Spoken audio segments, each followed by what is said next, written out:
rencontre pour nos veilleurs cette année, rencontre veilleurs, mais ouvert à tous dans l'occasion des webinaires sur les risques psychosociaux. Donc, mon nom est Marilyn Nessard, je suis professionnelle à l'équipe Santé Bien-être à la Direction des ressources humaines, communication et affaires juridiques. Donc, c'est moi qui est aussi responsable de la coordination de la communauté des veilleurs.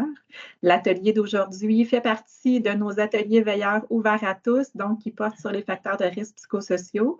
D'ailleurs, je profite de l'occasion pour vous mentionner que si vous n'avez pas pu participer à nos 3 autres webinaires sur les facteurs de risque, ils sont toujours disponibles. Les enregistrements ont été faits à ce moment-là, donc webinaires sur la charge de travail, sur le soutien social et sur la reconnaissance. Donc, c'est des webinaires qui sont disponibles également. Comme je vous le mentionne, la rencontre d'aujourd'hui va être également enregistrée, donc disponible aussi pour un visionnement ultérieur si vous le souhaitez. La rencontre porte sur l'autonomie décisionnelle cette fois-ci et encore une fois, on a invité Marie-Josée Bernard pour nous partager les informations à cet effet-là. Pour le bon fonctionnement de la rencontre, je vous invite à utiliser le clavardage pour les questions que vous avez pendant la rencontre. On va tenter d'y répondre. Puis sinon, il va y avoir aussi une période à la fin, en plus de l'appréciation que je vais vous inviter à compléter. Donc, si vous voulez garder vos questions aussi pour la fin, c'est correct, il va nous rester quelques minutes, mais sachez qu'on a un bon 55 minutes environ de contenu, 52 minutes de contenu. Là, donc, vous pouvez les poser aussi pendant la rencontre. Alors, sans plus tarder, Marie-Josée, je te laisse la parole pour ouvrir la rencontre. Bonjour à tous. Alors, comme l'a mentionné Marilyn, l'atelier va porter sur l'autonomie décisionnelle. Je me présente Marie-Josée Bernard, agente de la gestion du personnel dans l'équipe de santé bien-être. Alors, je vais vous partager mon contenu.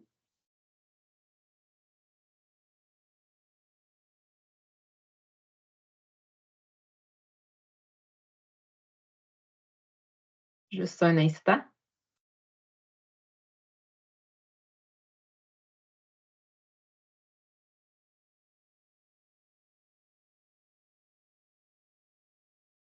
Alors, c'est en train de télécharger. Alors, souvent, l'autonomie est laissée pour compte, mais c'est un facteur qui est fort important.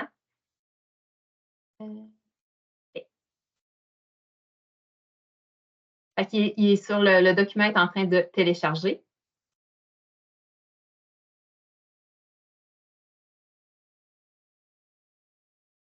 Parfait. Alors, souvent, l'autonomie est laissée pour compte, mais vous allez voir que c'est un facteur fort important de protection pour la santé psychologique dans les milieux de travail et c'est ce qu'on va voir tout au long de l'atelier. Alors, voici le déroulement proposé. Donc, on va voir c'est quoi l'autonomie décisionnelle. On va voir aussi un peu de théorie qui vient de soutenir l'autonomie décisionnelle, comment la favoriser aussi en milieu de travail et il y aura en dernier lieu le mot de la fin. L'atelier est destiné autant pour les employés que pour les gestionnaires et vous allez voir aussi, il va y avoir des exemples concrets. Vous allez voir le contenu, il y a quand même passablement de contenu. Fait qu'au fil de la rencontre, peut-être de vous demander, peut-être qu'il y a une ou deux choses que vous auriez le goût de mettre en place dans vos milieux. Alors, l'objectif de l'atelier, c'est d'avoir une présentation commune de c'est quoi l'autonomie décisionnelle, de prendre conscience aussi des pratiques qui vont la favoriser dans les milieux et de vous inspirer aussi de poser des gestes favorables à l'autonomie. Alors, pourquoi c'est important de s'en préoccuper? Il y a même une enquête, un sondage qui révélait que près de 50 des répondants qui ont déclaré avoir une faible autonomie au travail. Fait qu'on voit que c'est quand même une proportion importante. Et il y a 17,3 des répondants qui sont exposés à des tensions au travail. Là, on parle de stress par rapport à la santé. Et ce qui est observé aussi au fil des études, c'est que le niveau d'autonomie au travail tend à être à la baisse. Et ça pouvait, entre autres, être associé, oui, on responsabilise davantage les travailleurs, mais on ne délègue pas nécessairement un pouvoir décisionnel, puis on n'offre pas aussi une marge de manœuvre pour qu'ils puissent également développer leur habileté. Alors, on va voir qu'est-ce que l'autonomie, qu'est-ce que ça veut dire l'autonomie. Donc, on va voir certaines définitions et les concepts également associés. Mais dans un premier temps, là, j'ai un petit sondage de nuages que vous allez voir, vous pouvez y répondre. Donc, pour vous, en un mot, c'est quoi l'autonomie?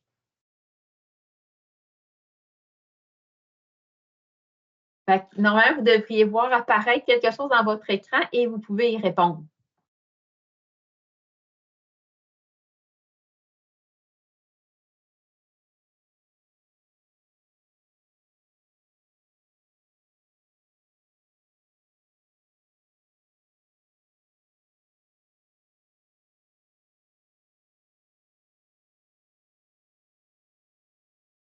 On est rendu à 27 réponses, 36 maintenant.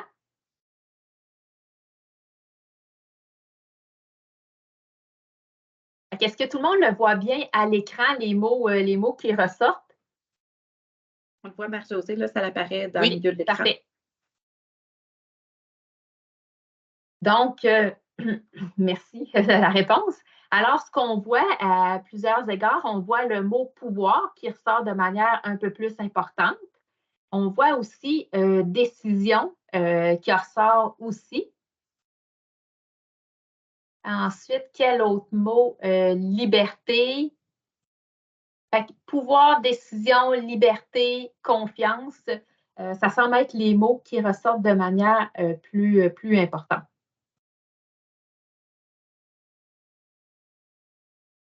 Alors, on va poursuivre. Puis vous allez voir, c'est des mots aussi qu'on va voir dans les définitions. Alors, qu'est-ce que ça veut dire autonomie? Donc, c'est d'origine grecque. Fait que le autos, ça veut dire orienté vers soi. Et on voit le nomos, c'est des règles établies par la société. Alors, l'autonomie, c'est la fusion de deux concepts. Il s'agit d'un espace où on peut être nous-mêmes et ce, dans le respect des règles établies. Ce qu'on peut voir également comme image, c'est un jeu d'échecs. Chaque pion occupe un espace et a un rôle distinct et peut se déplacer d'une certaine façon et possède aussi un certain pouvoir associé à son rôle. Donc, je trouvais que le jeu d'échecs représentait bien le mot autonomie. Euh, Parfait, on va poursuivre. Ensuite, dans la définition,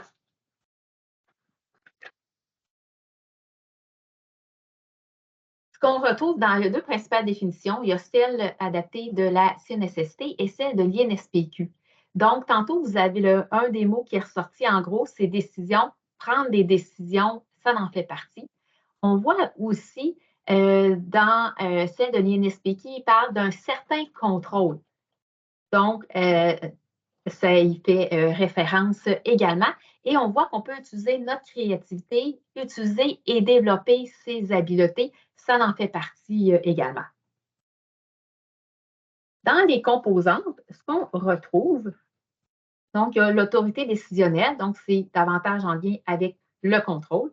Donc, il y a la liberté de décision. Donc, on peut se poser comme question, dans mon rôle, dans mes tâches, quelles sont les décisions qui sont sous mon contrôle dans mon travail? Par exemple, on a des PAB qui peuvent décider dans l'ordre dans lequel ils vont prendre soin des patients. Ils peuvent, dans certains milieux, décider ensemble comment ils s'organisent pour les pauses. Et dans certains cas, on n'a pas nécessairement un rôle décisionnel, mais on peut avoir un rôle d'influence de par, euh, de par nos compétences aussi. Fait qu'on peut utiliser notre capacité d'influence. Par exemple, on peut faire des suggestions, poser des questions de réflexion, proposer des façons de faire. Par exemple, un travailleur social peut voir qu'il y a une décision qui est en voie d'être prise, mais que ça va avoir des impacts négatifs pour sa clientèle. Fait qu'il peut le faire valoir aussi. Puis, il peut proposer également des alternatives. On a également tout ce qui concerne l'autonomie des compétences. Donc, comment moi, je peux m'accomplir dans mon rôle. Donc, on a la possibilité d'utiliser sa créativité. Donc, ça peut être proposé des nouvelles façons de faire, de sortir des sentiers battus. Et on peut avoir aussi de faire un travail varié. Par exemple, une infirmière qui peut faire des tâches, par exemple, s'occuper des admissions, des prélèvements, des pansements, du suivi auprès des familles. Fait qu'on voit qu'il y a une panoplie de tâches qui nécessitent aussi des compétences variées, tandis que s'il y a une personne qui fait, par exemple, seulement de la saisie de données toute la journée, bien, elle est beaucoup plus limitée dans ses compétences. On a également la possibilité d'apprendre de nouvelles choses. En ce qui concerne les gestionnaires, il y a deux éléments à prendre en compte. Donc, la délégation d'autorité. Donc, c'est-à-dire de partager son pouvoir, son autorité avec les employés. Fait qu'on peut se demander comme gestionnaire, est-ce qu'il y a des choses que je peux partager auprès de mon équipe pour favoriser l'autonomie? Et on a également la décentralisation, qui, c'est une pratique managériale où les gestionnaires de premier niveau reçoivent et exercent une autorité qui est déléguée. Donc, ça devait être avant assumé par des paliers supérieurs et ça devient assumé par exemple, des gestionnaires de premier niveau. À cet effet, on a entre autres la mise sur pied des coordinations opérationnelles locales. On en a à Grimby, La Pommeraye, Magog, Val-des-Sources, Canic, qui a pour mandat aussi de favoriser la fluidité à l'intérieur des réseaux locaux. Bien entendu, ça implique peut-être de revoir certains modes de fonctionnement. On a d'ailleurs aussi le projet de loi 15 aussi qui veut favoriser une décision, qui a une intention de favoriser aussi une décision plus près des patients et qui veut favoriser également la gestion de proximité. Ensuite, l'autonomie, c'est quand même quelque chose de dynamique. Donc, ce n'est pas quelque chose de stable dans le temps. Par exemple, lors de l'entrée dans un nouveau poste, bien là, je suis plus ou moins autonome dans mes fonctions. J'ai plein de choses à apprendre, connaître des nouvelles personnes, où dois-je trouver l'information, connaître mes outils de travail. Puis au fil du temps, des semaines, des mois, mes compétences puis mon autonomie s'accroît jusqu'à parvenir en maîtrise. Et parfois, on peut vouloir aussi faire des changements de poste. Donc, on peut vouloir accéder soit à des changements latéraux, d'autres types de fonctions, ou accéder à un changement plus un poste hiérarchique supérieur. Fait que ça, à ce moment-là, on retourne un peu à la case départ, dépendamment de l'ampleur du changement, où est-ce qu'il faut réapprendre à développer son autonomie. Dans d'autres circonstances, ça peut être des changements aussi qui surviennent en milieu de travail. Par exemple, j'étais très à l'aise avec un logiciel, mais finalement, ben là, le logiciel est devenu obsolète. Il y en a un nouveau plus performant qui est dans le milieu de travail.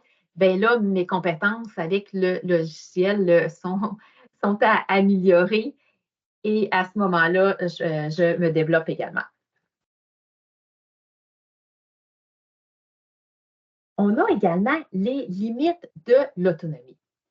Alors, dans les limites de l'autonomie, ce qu'on a, tantôt on a parlé, on a dit qu'il y a des règles aussi. Donc, ce que ça implique aussi, ce n'est pas l'anarchie ou l'absence de limites, pas de cadre, pas d'objectif. De manière générale, les gens apprécient avoir des balises, avoir des limites et des objectifs clairs aussi. Ce n'est pas aussi qu'il y a une personne qui décide tout, qui ne consulte pas les gens en place dans son équipe. Ce n'est pas travailler seul non plus. Et ce n'est pas également de l'autogestion que les employés n'ont pas de soutien, l'absence de soutien et de moyens et qui n'ont pas d'accompagnement. On sait, par exemple, il y a certains employés qui travaillent par exemple, plus sur le quart de nuit, où est-ce qu'il y a moins de soutien qui est disponible, on va dire, en continu, et que ça représente un défi aussi de soutenir ces employés. Mais il faut quand même trouver un moyen pour y parvenir et répondre à leurs besoins aussi.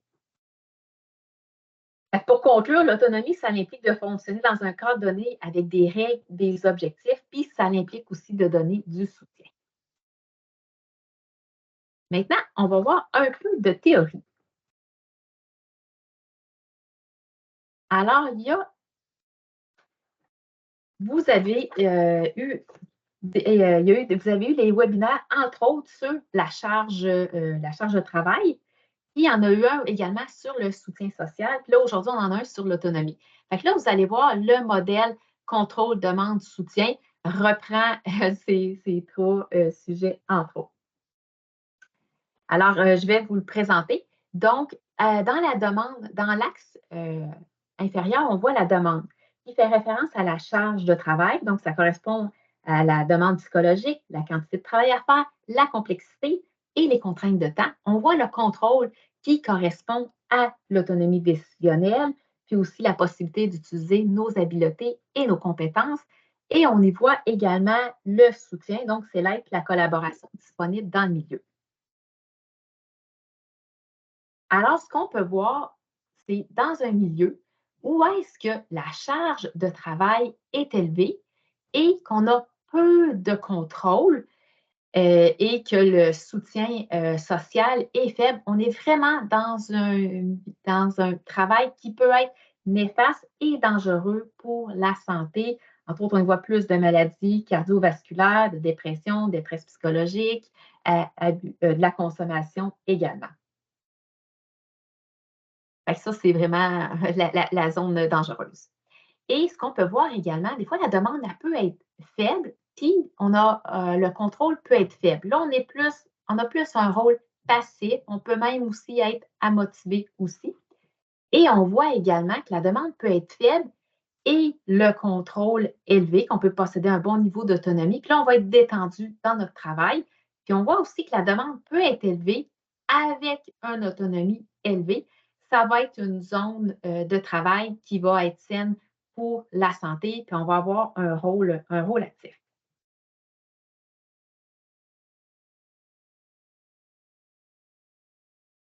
Ce qu'on voit également, l'autonomie, c'est comme une ressource. Donc, dans certains milieux, elle peut être plus faible, dans d'autres milieux, elle peut être plus élevée. Fait que lorsque cette ressource est faible, ce que ça fait en sorte, c'est qu'il peut y avoir un désengagement et une perte d'intérêt à collaborer, plus de réactions négatives. On peut aussi plus s'isoler et ça va avoir des impacts négatifs sur la santé psychologique. En contrepartie, lorsque l'autonomie est fortement présente dans le milieu, ça favorise le sentiment d'accomplissement de soi, ça a un impact positif sur la santé et ça augmente notre motivation et notre performance au travail. Et ce que je tiens aussi à ajouter, c'est que chez les gestionnaires, notamment chez les gestionnaires, une autonomie décisionnelle restreinte est vraiment associée, ça a vraiment un impact négatif sur la santé puis la performance des gestionnaires. Dans certains cas aussi, ça peut contribuer aussi à la hausse du taux de roulement chez les gestionnaires. En revanche, lorsqu'elle est présente, notamment chez les gestionnaires, s'il y a une autonomie décisionnelle locale accrue, des objectifs clairs, ben, ça va agir positivement sur la performance. Marie-Josée, tu avais Oui. une question dans le clavardage de Marie-Pierre qui Oui. demande l'autonomie, la professionnalisation, donc occuper pleinement son potentiel professionnel. Dans ce contexte-là, est-ce que ça pourrait se ressembler, selon toi? Occuper pleinement son. Je dirais que oui, effectivement, ça irait vraiment dans ce sens-là, au niveau qu'on occupe complètement une autonomie professionnelle, qu'on développe aussi l'ensemble de ses compétences dans son rôle. Oui, effectivement, ça s'inscrit tout à fait dans cet ordre-là. Merci.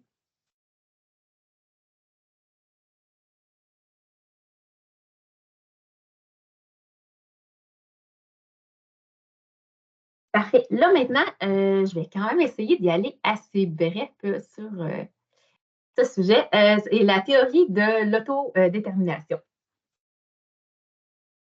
Alors, premièrement, puis vous allez voir à la fin, je vais faire un lien avec l'autonomie. Donc, ce qu'on voit au travail, c'est qu'il y a 4 sources de motivation possibles. Donc, il y a la motivation par le plaisir. Donc, la tâche qu'on fait, elle nous procure du plaisir. On est dans l'ici et maintenant. Le temps passe très vite. On peut avoir aussi des épisodes de flow. Et faire notre tâche puis d'être dans le plaisir, c'est un excellent prédicteur de bien-être et ça a un effet positif sur la santé mentale. Ensuite, la deuxième type de motivation, c'est le sens. Donc, on peut s'identifier à une cause, à une clientèle, on peut contribuer au bien-être de quelqu'un. Ça peut être une infirmière qui prodigue des soins, qui aide, puis qui prodigue des soins à des patients, puis qui va s'identifier aussi à son rôle. Ce que ça permet quand je suis dans le sens, c'est que même si des fois les tâches sont un peu plus ennuyantes, moins intéressantes, bien, on comprend l'importance de faire ces tâches-là, puis on va persévérer et les faire adéquatement. On a aussi, le plaisir et le sens, ça favorise vraiment la santé et le bien-être au travail. On a plus d'énergie, plus de concentration, on va performer dans notre rôle. Si on nous demande de faire quelque chose à l'extérieur de notre rôle, on va bien réussir, puis on va également être capable de s'adapter.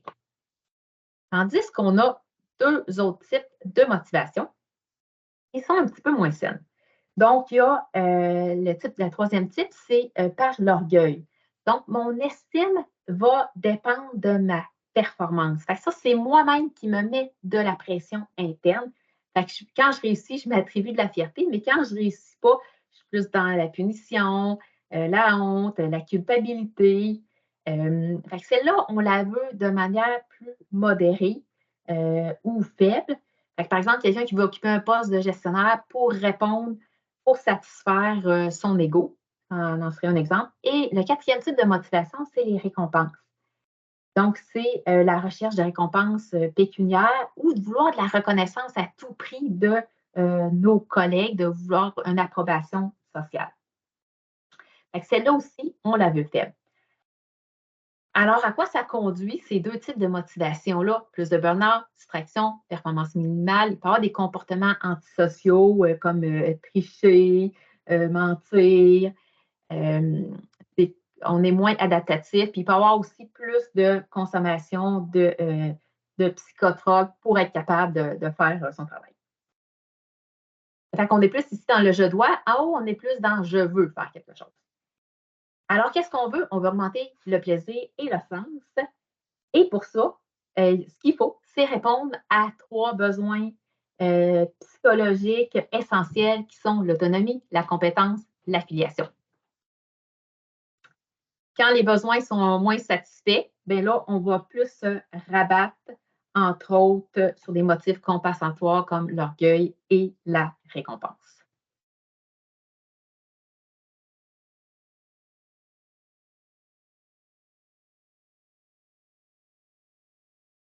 Marie-Josée, tu as une question dans le clavardage. Donc, il y a Christine qui demande, est-ce que la perte de sens serait dans la même catégorie que l'orgueil et la récompense? Bien, en fait, c'est que si tu as une perte de sens, tu vas te rabattre sur d'autres types de motivation. Fait que là, tu n'es plus dans le sens. Fait que, effectivement, normalement, tu te rabattrais sur des moins bonnes sources de motivation.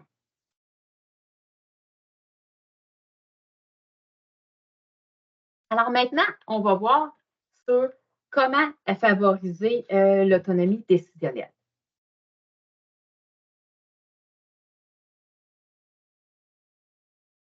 Ici, ce qu'on retrouve,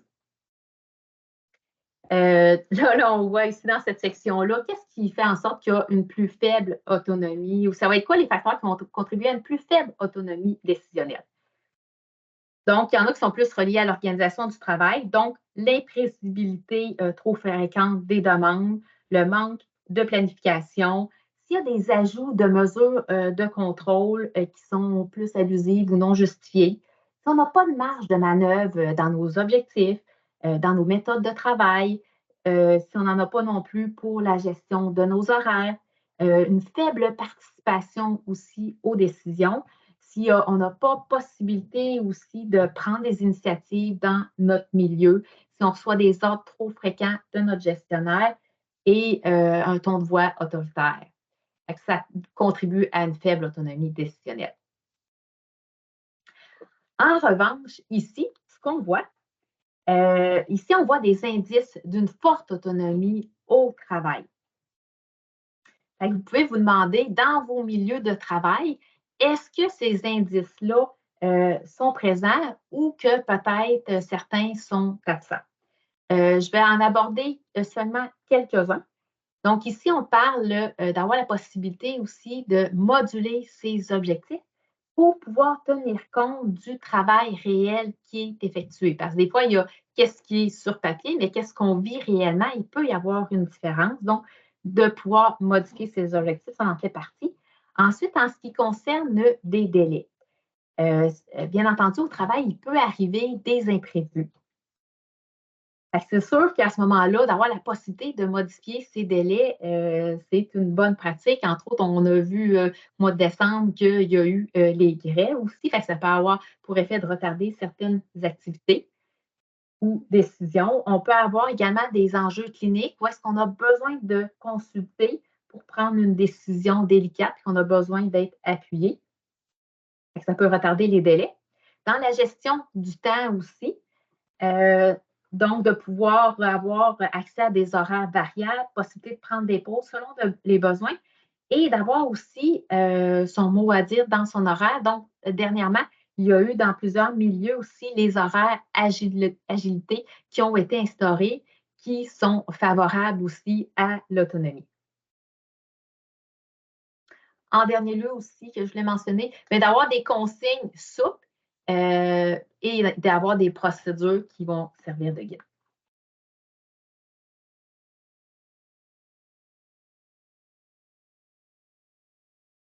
Ensuite, ce qu'on voit aussi pour favoriser l'autonomie au travail, donc il y a 3 pratiques qui vont favoriser, on va dire, davantage le contrôle, de redonner du pouvoir au corps intermédiaire, donner de la liberté dans l'organisation des temps et des tâches et de consulter aussi les employés en ce qui concerne leur travail.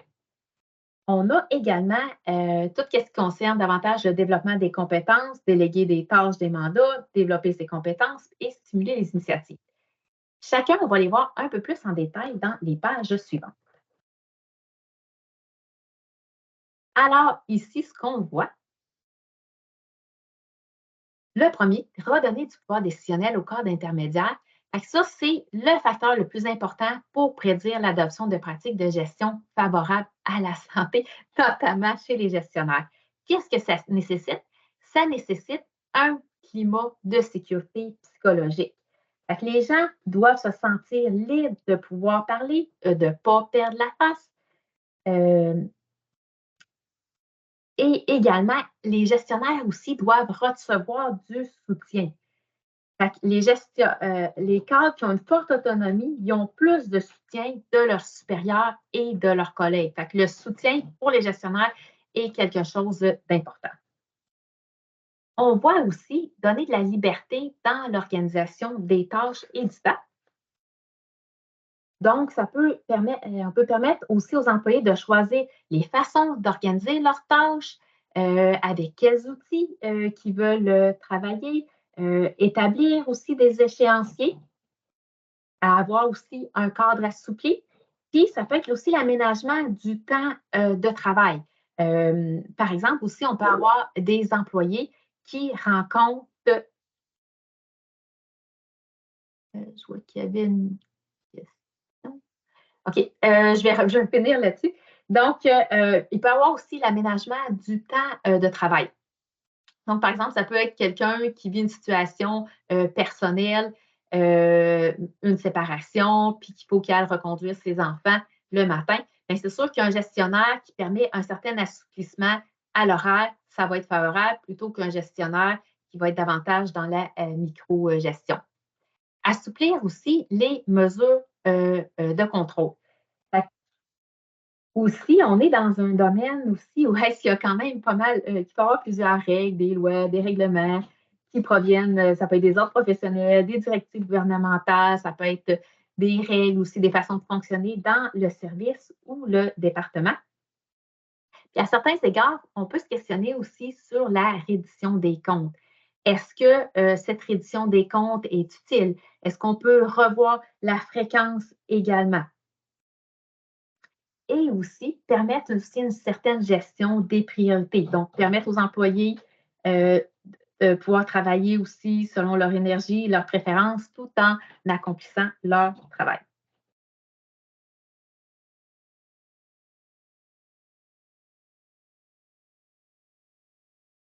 La question, Marie-Josée, qui était présente dans le clavardage, c'était Lucie qui demandait des exemples plus pour les employés. J'étais en train de répondre, là, mais là, comme tu faisais une petite pause, dans le fond, dans la présentation, tu vas offrir des exemples autant pour les employés que les gestionnaires. Je ne sais pas si dans les points 1 et 2, tu voulais nommer certains éléments à cet effet-là.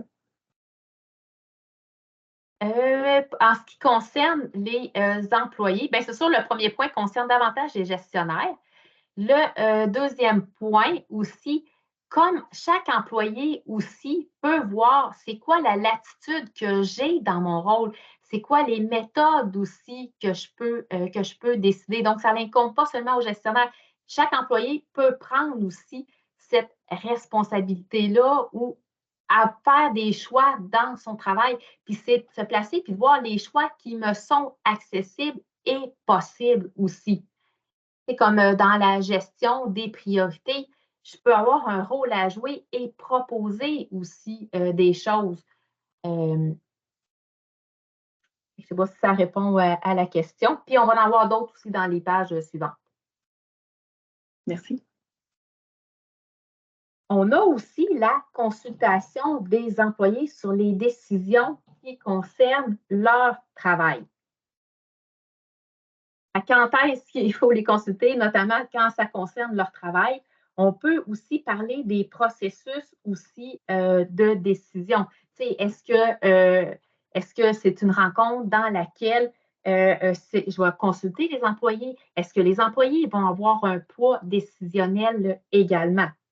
Ici, la décision n'est pas comme les employés l'auraient espéré, bien là, à ce moment-là, c'est bon aussi d'expliquer le rationnel aussi.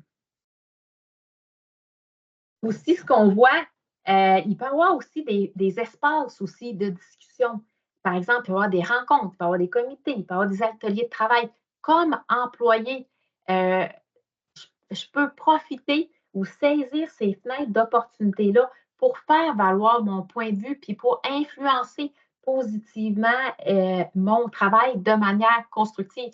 Puis ces fenêtres-là, il faut les saisir. Il ne faut pas attendre que la décision soit rendue, mais quand on ouvre la porte, il faut la saisir aussi. On a aussi à impliquer les employés quand ils ont un changement. Donc, dès le départ d'un changement, c'est bon de les impliquer au départ. Délimiter aussi les frontières d'autonomie dans un contexte de travail multidisciplinaire. On sait que dans certains milieux, bon, il y a le chef d'unité, il y a l'AIC, il y a l'infirmière auxiliaire. Bon, ben, c'est bon de bien départager qui est responsable de quel volet ou de quelle tâche afin d'éviter les ambiguïtés. Aussi, il faut encourager aussi la participation de toute l'équipe, tous les corps de travail. Donc, ou des fois, ça peut être dans des plus petits milieux. Donc, trouver des moyens de communication que le gestionnaire peut trouver ou que les employés aussi peuvent établir des modes de communication avec l'équipe. On a aussi délégué des tâches et des mandats. Dans déléguer des tâches et des mandats, ce qu'on retrouve,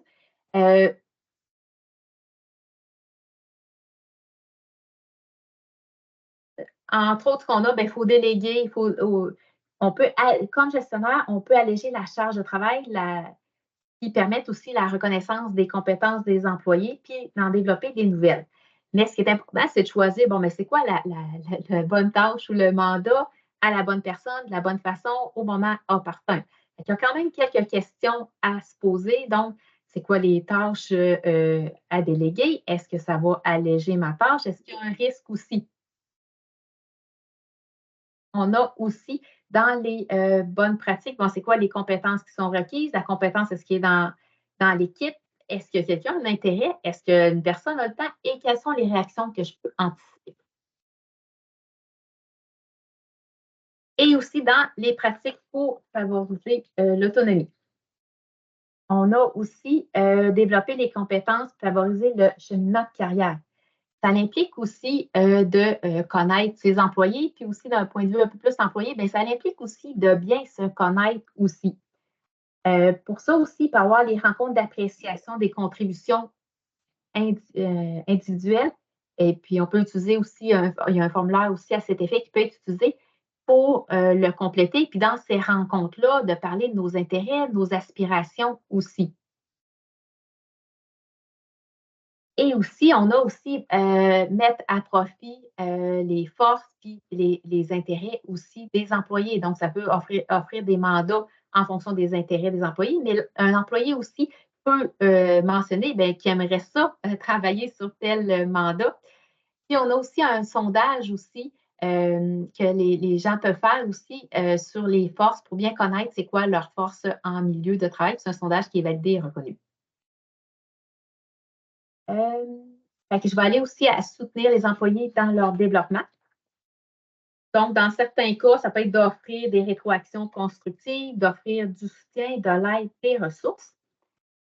Et on a aussi, si par exemple certains employés veulent accéder à des postes de gestion, bien, offrir un soutien ou du mentorat à cet effet. Des fois, il y en a qui peuvent aussi participer à un programme de formation de la relève des cadres. On a aussi stimulé les initiatives. Donc, là-dedans, ce qu'on retrouve, accueillir les idées avec ouverture puis enthousiasme. Ça s'applique à tout le monde, qu'on soit gestionnaire ou employé. Bien, lorsqu'on est dans un milieu où est-ce qu'on sait que les idées vont être bien accueillies, bien, c'est plus propice. Dans certains cas aussi, on peut mettre aussi un certain cadre dans c'est quoi les ressources disponibles, puis indiquer les limites. On peut aussi encourager les membres de l'équipe à faire part de leurs idées, puis avoir des espaces aussi de discussion pour pouvoir faire du pouce sur les idées des autres. Ça implique aussi de se faire confiance et de faire confiance aussi aux employés.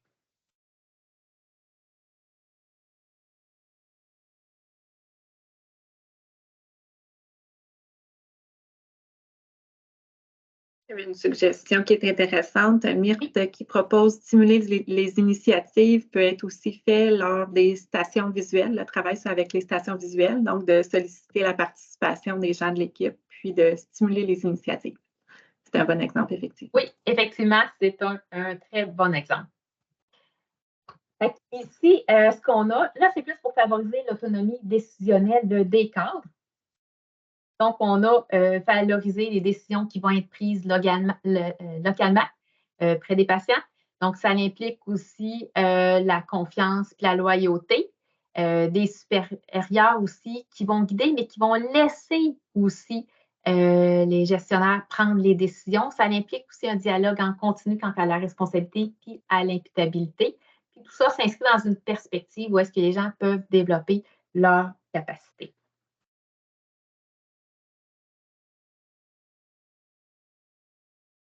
On a aussi les facteurs pour favoriser l'autonomie à 3 niveaux, organisationnel, relationnel et au niveau individuel. Donc, c'est sûr que, ça, je vais en prendre seulement quelques-uns. Ça implique d'augmenter la délégation d'autorité, puis ça implique aussi beaucoup de clarté. Il faut que ça soit clair. Aussi, il faut qu'il y ait une coordination dans la cascade des objectifs. Donc, il faut qu'il y ait une cohérence entre les différents départements. Ça peut être aussi entre les différentes unités ou sous-unités. Ça s'implique aussi dans un cadre de développement des compétences avec des programmes de leadership. Et un élément qui est important, c'est la confiance. Une confiance bidirectionnelle, mutuelle aussi entre le supérieur et son gestionnaire. Et en dernier lieu, avoir le goût d'assumer plus de responsabilités et aussi d'exercer son influence puis la capacité aussi de vouloir aussi se développer comme personne. Ici, ce qu'on voit, c'est d'avoir aussi un langage invitant et connectant aux personnes. C'est sûr, dans nos communications, c'est accessible à tous aussi. Il peut y avoir des communications qui vont favoriser davantage l'autonomie des personnes. Donc, c'est sûr, d'avoir une bonne écoute, ça va être favorable. De poser des questions ouvertes, de proposer des choix, d'utiliser des verbes ouverts comme vouloir, essayer, proposer. Des conseils, mais pas obligatoires, là.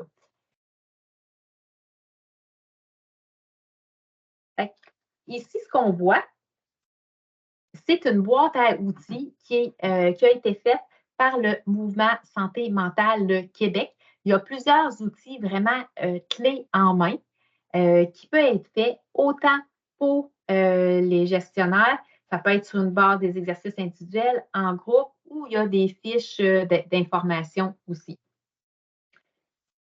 Fait que ça, c'est vraiment clé en main. Vous pouvez aller y accéder. Ça peut être, si vous voulez aller plus loin sur l'autonomie, mais ça peut être une bonne source d'inspiration aussi.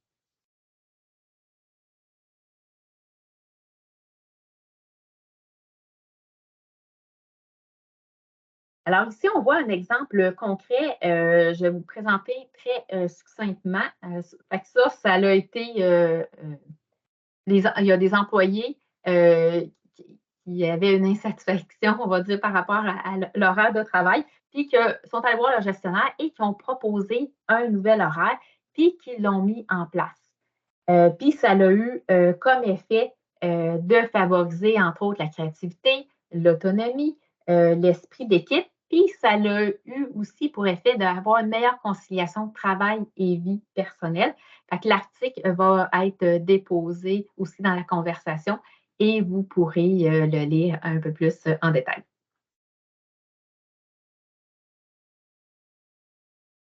Alors maintenant, la parole est à vous. Fait que j'aimerais ça savoir, il y en a-tu qui ont des suggestions, qui ont le goût de nous partager des choses qui ont été faites en lien avec l'autonomie dans leur milieu? Vous pouvez aussi écrire dans la conversation.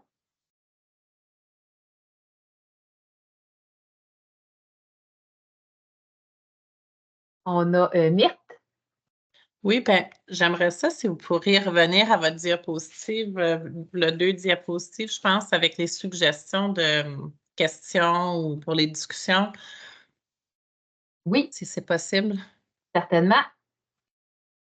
Je les lisais un peu rapidement, puis moi, ce qui Oui. m'est venu à mon esprit, c'était qu'il n'y en a aucun qui laisse l'autonomie à nos chefs là-dedans, plutôt que de dire, mettons, tu sais, des questions ouvertes. Il est marqué « Pourriez-vous, voulez-vous, s'il vous plaît », c'est plus suggérer une action, mais plutôt que ça, une question ouverte, ça serait plutôt dire « Mais toi, comment tu vois ça? Comment toi t'adresserais ce problème-là? » Tu sais, ou s'il y a des choix à prendre, c'est entre les 3 choix, lequel tu choisirais, toi? Tu sais, c'est plus un peu, je trouve, dans les idées d'exemples qui sont écrits, il y en a pas vraiment qui donnent l'autonomie dans ceux-là. Puis je dis pas ça pour être méchant, là. Non, C'est non. vraiment dans les suggestions, là, tu sais, comme dans des validations, ben, tu sais, toi, qu'est-ce que tu penses de cette idée-là plutôt que de cette idée-là? Puis comment tu vois que tu l'atteindrais, le but, par exemple? Fait que là, tu vas valider un peu sa façon de penser puis tout ça. Fait que je sais pas s'il y a peut-être juste au niveau de la formulation, quelque chose qu'on pourrait changer dans ces exemples-là. Mais certainement, effectivement, il y a plusieurs façons de poser des questions ouvertes. Puis là, c'est sûr aussi, il faut s'adapter aussi au milieu de travail et qu'est-ce qui est propice puis qu'est-ce qui est pertinent dans vos milieux. Puis effectivement, comment tu vois ça? Effectivement, c'est une question beaucoup plus ouverte. Puis oui, effectivement, ça peut être une bonne façon de formuler la question également. C'est un très bon point. Mais je dois dire que je l'ai pris aussi dans un livre qui parlait de ça, justement, les questions invitantes, puis c'est ce qui avait été proposé aussi. Puis c'est peut-être aussi la proposition dans une formulation qui est peut-être un peu moins autoritaire. Tu sais, tantôt, on le voyait aussi dans la présentation de dire quand un ton est utilisé qui est plus autoritaire, qui est plus directif, bien là, on vient avec les exemples qui sont là, peut-être plus alléger ce ton-là, puis rendre la discussion un peu plus ouverte puis plus confortable pour pouvoir exprimer des idées. Tu sais, par exemple, là, quand on reprend l'exemple, est-ce que tu aimes ça? Dans les validations, bien, si tu poses la question à l'employé, s'il aime ces dossiers-là, qu'est-ce qu'il aime le plus dans ces dossiers? Bien, le fait de pouvoir adresser ces informations-là puis que tu en tiennes compte comme gestionnaire pour guider les choix d'attribution de dossiers, par exemple, ça peut permettre justement un peu plus l'expression de l'autonomie, tu sais, des préférences des employés, puis dans lequel là, ils vont prendre un peu plus d'autonomie. Fait que des fois, ça peut être aussi une nuance qui est subtile, mais qui vient changer un peu le ton de la discussion aussi. Là. Fait que je pense que ça allait aussi dans ce sens-là, dans les exemples qui étaient proposés. Oui. Bien, c'est plus ça que je vois là-dedans. Parce que dans celui qui est, mettons, des invitations, je t'invite à essayer de cette manière plutôt que de dire, ben fais ça, c'est ça qui fonctionne, ben tu le dis de façon plus douce. C'est vraiment plus ce que tu viens d'expliquer que je vois à travers des exemples qui sont là. Oui. Merci. Effectivement, Marilyn, c'est un très bon complément d'information. Fait que c'est plus ces exemples-là, c'est plus en fonction pour avoir peut-être un ton effectivement moins autoritaire. Mais j'aime bien aussi, c'est vrai qu'il y a possibilité de poser des questions plus ouvertes pour vraiment aller chercher aussi ce que les employés pensent. Effectivement, ça pourrait être un complément aussi à ajouter. Oui, parce que juste pour finir, parce que dans les exemples, vous vouliez des exemples, moi, avec mes chefs de service, je vais, tu sais, quand on est face à une situation, je vais souvent plus demander, bien, qu'est-ce que tu ferais, toi, dans cette situation-là? À qui pourrais-tu te référer? À qui? Fait que, tu sais, ça vient du chef de service, tu sais, les idées, puis comment qui... Puis moi, je ne suis jamais contre quelque chose qu'un chef veut essayer parce qu'il faut qu'il apprenne aussi dans l'action.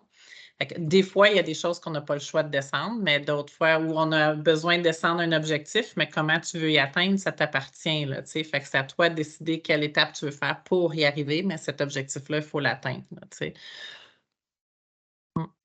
Effectivement, c'est des très bons exemples. Ça s'inscrit dans, on va dire, en mode coaching. C'est tout à fait, c'est parfait comme exemple. Je ne sais pas s'il y en a d'autres qui aimeraient s'exprimer. Dans le clavardage, Marie-Pierre, je ne sais pas si tu veux prendre la parole, ouvrir ton micro pour expliquer là, ce que tu proposais. Oui, bien, présentement, nous, nos coordonnatrices, je vais la nommer parce que quand même, on va remettre à César ce qui appartient à César. Donc, on a Céline Jodard et notre chef Laurence Legault, nouvellement, là, chef, qui nous invite la coordination soutien encadrement clinique, là, toutes les conseillères en soins, à des rencontres présentielles. Puis, on en a eu 2 à date, puis c'est pour vraiment nous expliquer là, la restructuration des différentes différentes sections là, de la DSI. Donc, c'est ça. Donc, ce que ça permet, c'est qu'on a le droit de parole, partager nos inquiétudes, nos incompréhensions. Ils nous permettent aussi d'exprimer, eux, leur vision pour qu'on comprenne plus le pourquoi du changement et tout ça. Puis aussi, on a des questions interactives, autant qu'on peut le nommer si on se sent à l'aise de vive voix, mais aussi il y a des plateformes là, comme vous utilisez là, qui peuvent être plus anonymes, de mettre un peu comment on se sent, mais aussi des suggestions et tout ça. Fait que on sent vraiment qu'on construit avec eux le changement. Fait que ça, c'est même s'il y a toujours des inquiétudes ou quoi que ce soit, là, mais il reste que d'avoir ce moment-là, on se sent privilégié, on sent qu'on est important dans ce virage-là, puis qu'il se préoccupe là, de notre bien-être et puis qu'on continue à s'investir là, dans cette coordination-là, puis qu'on cultive notre sentiment d'appartenance aussi dans ce changement-là. Fait que c'est vraiment très apprécié. Fait qu'effectivement, ça fait partie des bonnes pratiques d'impliquer les employés dans la gestion du changement, prendre en compte leurs préoccupations, qu'ils puissent aussi s'exprimer aussi. Effectivement, c'est une bonne pratique. Puis aussi de le faire aussi en présentiel aussi, c'est favorable. Je ne sais pas s'il y en a une dernière.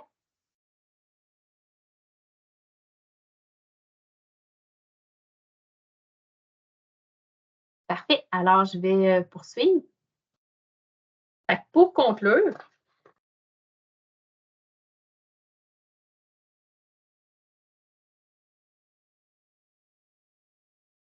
à retenir, c'est d'avoir une vision de l'importance de son travail au sein de l'organisation, puis d'y donner du sens. Ça implique aussi de bien se connaître comme employé, connaître c'est quoi nos aspirations, nos intérêts aussi, d'avoir aussi des espaces de discussion à saisir, des opportunités pour participer aussi en mode solution. Donc, comme employé, de pouvoir saisir ces opportunités-là, puis m'exprimer. Aussi, manifester de l'enthousiasme, puis de l'ouverture par rapport aux idées des autres. D'avoir aussi un langage invitant aussi va être favorable aussi à l'autonomie. Consulter aussi ses collègues avant de prendre une décision qui va les concerner.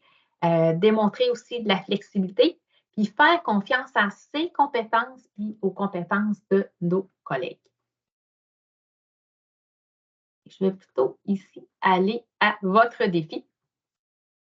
Donc, quel petit pas, peut-être plus pour les gestionnaires, quel petit pas puis-je faire pour favoriser l'autonomie auprès de mon équipe? En ce qui concerne les employés, donc au cours des prochains jours, peut-être de prendre un moment puis de regarder dans quelle mesure votre besoin d'autonomie puis de compétences sont répondus dans votre milieu et comment c'est possible aussi d'y répondre davantage.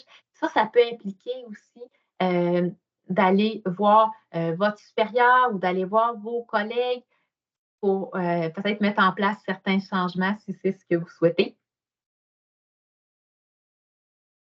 Et pour conclure,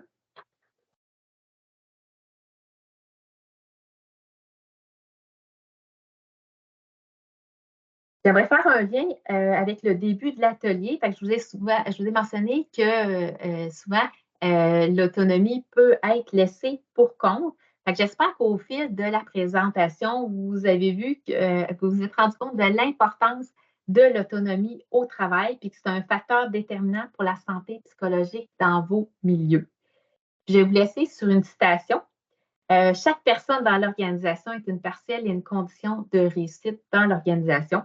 Il faut donc créer des terreaux fertiles, mettre en place des pratiques qui vont favoriser l'autonomie des personnes, qui vont permettre aussi aux gens d'occuper pleinement l'espace dont ils ont besoin pour se développer, pour croître, tout en ayant aussi des balises souples et respectueuses des autres, et ça va favoriser la réussite collective. Je ne sais pas s'il y en a qui ont des questions.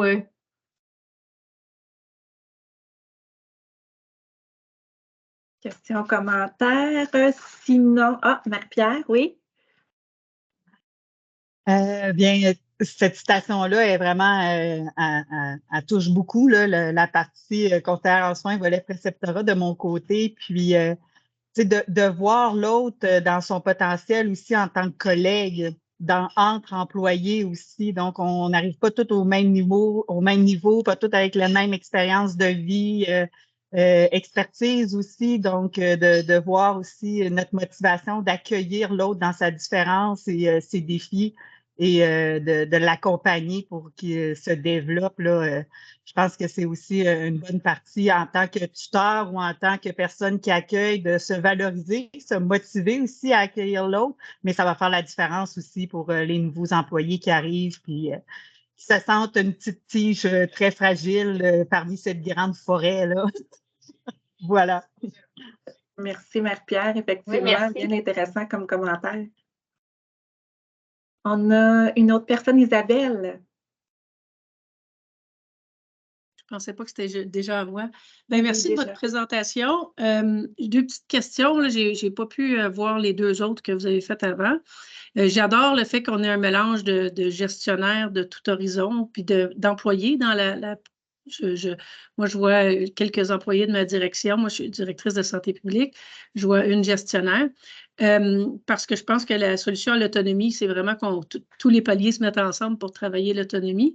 Puis, à cet effet-là, ma question est aussi, nous, on l'avait mis comme priorité organisationnelle d'actualiser l'autonomie de nos professionnels. Fait que, est-ce que, je sais que quand on est inscrit dans la série, on a accès au webinaire. Est-ce que ce webinaire-là est partageable? Moi, j'aurais le goût de dire que je vais demander à l'entièreté de ma direction de le regarder pour qu'on ait un dialogue sur le sujet. Alors, c'était ma question. Oui, tout à fait. Dans le fond, vous allez recevoir d'ici la fin de la journée un courriel avec la présentation PowerPoint, puis le lien vers l'enregistrement de la rencontre. L'enregistrement de la rencontre est disponible pour toutes les gens qui ont une adresse SIUS. Donc, c'est l'octroi qu'on fait là, pour cet enregistrement-là. Fait que utilisez-le, partagez-le, discutez-en.